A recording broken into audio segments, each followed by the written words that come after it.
हमें question approach कैसे करना चाहिए, बड़ा ही बेसिक क्वेश्चन है। अभी तो क्या करना है इसमें, ध्यान से देखना। Prepare income and expenditure account for the year ended 31 March 2021। Given information है, उससे हमें क्या बनाना है, इनकम एंड एक्सपेंडिचर अकाउंट बनाना है। ध्यान से देखेंगे क्या गिवन है, receipts and payments. Left side पे रिसीट्स, राइट साइड पे पेमेंट्स। हमें रिसीट्स एंड पेमेंट्स के एक एक आइटम को एनालाइज करके ये देखना होता है कि वो रेवेन्यू आइटम है या कैपिटल आइटम है। रेवेन्यू आइटम है तो इनकम एंड एक्सपेंडिचर में जाएगा, कैपिटल आइटम है तो बैलेंस शीट में जाएगा। और इस क्वेश्चन में हमें सिर्फ इनकम एंड एक्सपेंडिचर मांगा है। बैलेंस बीडी, कैश क्या, ओपनिंग बैलेंस ऑफ कैश कहाँ चला जाएगा, opening balance sheet, asset side. मांगे नहीं है अभी हमें, बट पता तो होना चाहिए। Subscriptions, main source of revenue, कोई एडजस्टमेंट नहीं है तो जितनी भी मिली वो पूरी की पूरी करंट ईयर इनकम है, credited to income and expenditure. Sale of investments, sale of investments Rushil revenue item या capital item, sale of investments. Sir sale of investments, asset sale हुआ है मतलब हमारा, तो sir capital. Very good. Investments हमारे assets होते हैं। Sale of investments will be treated like sale of assets. और एसेट्स में आपको क्या रूल बताया है, अगर बुक वैल्यू मेंशन नहीं है तो हम क्या अज्यूम करते हैं, एसेट्स के रूल में। Assets, sports material is not an asset. Assets के केस में अगर बुक वैल्यू मेंशन नहीं है तो हम क्या अज्यूम करते हैं, that the asset was sold at book value. याद है rule? Yes sir. Case 1, if the book value of the asset sold is not given, it will be assumed that the asset is sold at book value. हम assume करेंगे कि asset को book value पे बेचा, ना तो profit हुआ ना loss हुआ, तो इनकम एंड एक्सपेंडिचर में कुछ भी नहीं आएगा। बैलेंस शीट में एसेट्स में से रिड्यूस कर देंगे, बैलेंस शीट बनानी नहीं। इनकम एंड एक्सपेंडिचर में कुछ आएगा? No sir. नो। ये कैपिटल आइटम है और no profit no loss, rule बता दिया। अब next, sale of old furniture, again sale of assets, but यहाँ बुक वैल्यू गिवन है 40,000 का एसेट, 30,000 रिसीट्स एंड पेमेंट्स में जो आ रही है वो सेल वैल्यू 30,000 का बेचा। प्रॉफिट हुआ या लॉस हुआ मनराज? 40,000 की चीज 30 में बेची। लॉस हुआ। तो सेल ऑफ एसेट्स में अगर लॉस हुआ है तो इनकम एंड एक्सपेंडिचर में कुछ जाएगा? Yes sir. कितना आएगा जल्दी बोलो ना सर। 40,000 आएगा। Okay Rushil? Sir 10,000 debit side. Income and expenditure में सिर्फ प्रॉफिट या लॉस पोर्शन को एडजस्ट किया जाता है, तो लॉस कितना हुआ 10,000 which will be shown on the debit side of income and expenditure account. बिल्कुल करेक्ट। क्लियर है? सेल ऑफ ओल्ड फर्नीचर की ट्रीटमेंट, एसेट में से पूरा 40,000 रिड्यूस होता है, इनकम एंड एक्सपेंडिचर में 40 नहीं आता, और बैलेंस शीट हमें अभी बनानी, तो इनकम एक्सपेंडिचर में सिर्फ 10,000 आएगा, वो भी debit side. Donations, purpose mention नहीं है, करण क्या ट्रीटमेंट होगी? Sir income and expenditure income credit. ये रेवेन्यू रिसीट है, credited to income and expenditure account. Receipts and payments, payment side salaries, कोई एडजस्टमेंट नहीं है, capital expenditure revenue expenditure, it is a revenue expenditure. क्या करेंगे, debited to income and expenditure. Rent same, stationery same.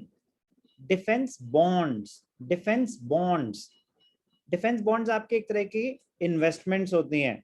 आपने investments करी, अभिषेक capital expenditure या revenue expenditure? Capital expenditure. Capital expenditure, तो income and expenditure में जाएगा? Yes sir. नो सर, वो balance sheet में जाएगा, asset side. Correct, income and expenditure में नहीं जाएगा, बैलेंस शीट में जाएगा, एसेट साइड। बैलेंस शीट इसमें मांगे नहीं। सेम फर्नीचर एसेट्स है, कैपिटल एक्सपेंडिचर कहाँ चला जाएगा, बैलेंस शीट में।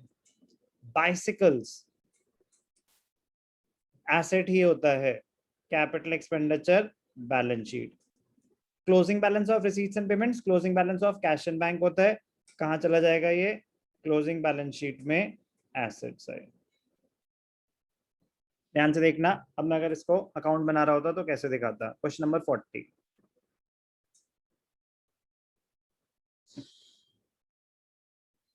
फॉर्मेट विजिबल है? Yes sir. Yes, sir. Year ended 31 मार्च 2021। ठीक है, एक एक करके चलेंगे। Receipt side, receipts income expenditure में इनकम आ जाएगा। सब्सक्रिप्शन कोई एडजस्टमेंट नहीं है, ऐसा बहुत रेयरली होगा आपके लिए कि एडजस्टमेंट ही ना हो। सब्सक्रिप्शंस 9 लाख, एडजस्टमेंट जो होंगी वो वही होंगे जो हम ऑलरेडी इंडिविजुअली ट्रीट कर चुके हैं। सब्सक्रिप्शन दिखा दी। Sale of investments income expenditure में आएंगी नहीं। सेल ऑफ ओल्ड फर्नीचर जो लॉस पोर्शन है सिर्फ उतना आ जाएगा, वो भी डेबिट साइड पे, ध्यान रखेंगे डेबिट साइड पे क्या आएगा, to loss on sale of furniture. तो 40,000 का फर्नीचर 30,000 में बेचा, 10,000 का लॉस हुआ। ओके, डोनेशंस पर्पस मेंशन नहीं है, जनरल डोनेशंस है। Revenue receipt income and expenditure credit side by donations. कितनी थी donations, 10,000, income and expenditure credit side. Salaries पूरा का पूरा revenue expenditure 4,80,000 debit side to salaries, कोई एडजस्टमेंट नहीं है। 4,80,000 4,80,000 to rent, revenue expenditure 50,000। Stationery, अगर स्टॉक होता, ओपनिंग स्टॉक क्लोजिंग स्टॉक, तो हम निकालते मटेरियल कंज्यूम कितना है। यहाँ पे तो कुछ है ही नहीं ऐसा, तो पूरा का पूरा उस पीरियड का एक्सपेंस माना जाता है रेवेन्यू एक्सपेंडिचर। तो स्टेशनरी कितना है, 20,000। Yes sir. 20,000। Defence bonds income and expenditure में नहीं आएंगे, क्यों नहीं आएंगे, वो आपके बैलेंस एसेट्स हैं, बैलेंस शीट में चले जाएंगे। बनानी नहीं है इस क्वेश्चन में बैलेंस शीट। फर्नीचर भी नहीं आएगा, बाइसिकल्स भी नहीं आएंगे, कैश भी नहीं आएगा। अब कंपेयर करेंगे हमारे क्रेडिट ज्यादा हैं या डेबिट ज्यादा है। आपको वर्क नोट में टोटल कैलकुलेट करना पड़ेगा। क्रेडिट्स टोटल करे 9,10,000 आ रहे हैं, डेबिट्स टोटल करे, अच्छा वो चेक कर लिया, फॉर्मूला चेक कर रहा हूँ, वो ऊपर वाली लाइन नहीं आ रही थी।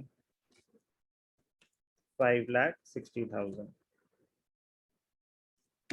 ठीक है।